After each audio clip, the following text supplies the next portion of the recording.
Nagkaroon na nga ng matinding trade sa PBA sa pagitan ng mga malalaking kumpanya kagaya na lamang ng MVP Group at gayon na rin ng SMC at kasama na rin dyan ng Northport Batang Pier. Bigatin nga ang mga trade dahil pinamigay nila ang kanilang mga star player. Kaya naman kilalanin natin kung sino-sino nga ba ang mga players na napunta sa MVP Group at gayon na rin sa SMC at sa Northport Batang Pier. At unahin muna nga natin ang NLEX Road Warriors. Napunta nga sa NLEX Road Warriors ang star player ng Northport Batang Pier na si Robert Bolick. Alam naman natin na pansamantalang nawala sa PBA sa Northport Batang Pier itong si Robert Bolick dahil nagpunta nga siya sa Japan B-League sa Fukushima.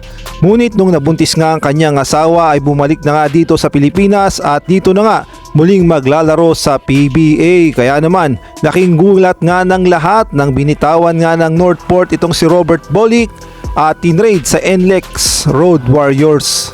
At bukod nga kay Robert Bolick ay meron pa ngang bonus na si Kent Salado na alam naman natin na galing sa Barangay Ginebra tapos na trade nga dito sa Northport Batang Pier. Masasabi nga natin na malaki talaga ang potensyal ni Kent Salado kung mabibigyan lamang siya ng tamang playing time. Kaya naman sa pagpunta niya sa NLEX Road Warrior ay sana naman ay mabigyan ng magandang playing time itong si Kent Salado upang maipakita niya ang kanyang kakayahan. Kaya naman kasado na ito ngang si Robert Bolick at gayon na rin si Kent Salado sa NLEX Road Warriors. Samantalang ito naman ang mga players na napunta sa Northport na kapalit ni Robert Bolick at ni Kent Salado. At napunta nga sa Northport ang forward ng NLEX na si Ben Adamos at gayon na rin ang kanilang point guard na si Chris Rosales.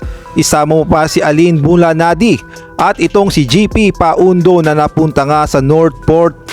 Samantalang si Don Trollano naman na kasama sa package na mapupunta sa Northport ay hindi nga maglalaro sa Northport dahil na-acquire nga siya ng SMC at maglalaro siya ngayon sa San Miguel Beermen. Malaking bagay nga ang pagkakaroon ng Don Trollano ngayon sa San Miguel Beermen dahil alam naman natin na nangungulelat ngayon sa standing sa Commissioner's Cup ang San Miguel Beermen. Kaya naman kailangan nila ang serbisyo ng isang Don Trollano upang makasabay sila dito ngayon sa Commissioner's Cup. Ang sabi nga sa report, Don Trollano won't be playing for Northport and instead will take his act to San Miguel Beermen. Kaya naman marami ang nagbunyi nang mapunta sa San Miguel Beermen itong si Don Trollano.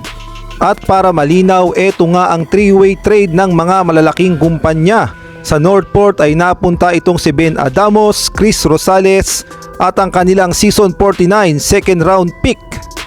At kasama din dyan si Alin Bulanadi, GP Paundo at ang kanilang Season 51 second round pick.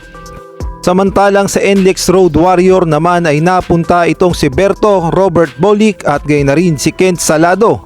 At sa San Miguel Beermen SMC ay itong si Don Trollano. At kung kayo naman ang tatanungin, sang-ayon ba kayo sa naging three-way trade ng mga malalaking kumpanya sa PBA? Maaari kayong mag-comment dyan sa baba. Samantalang ito namang si CJ Perez ay malaki nga ang posibilidad na mapunta sa Barangay Ginebra dahil ayon nga sa mga report ay mukhang niluluto na ang posibleng maging trade dito kay CJ Perez sa Barangay Ginebra upang makatulong siya sa Barangay Ginebra sa ongoing Commissioner's Cup.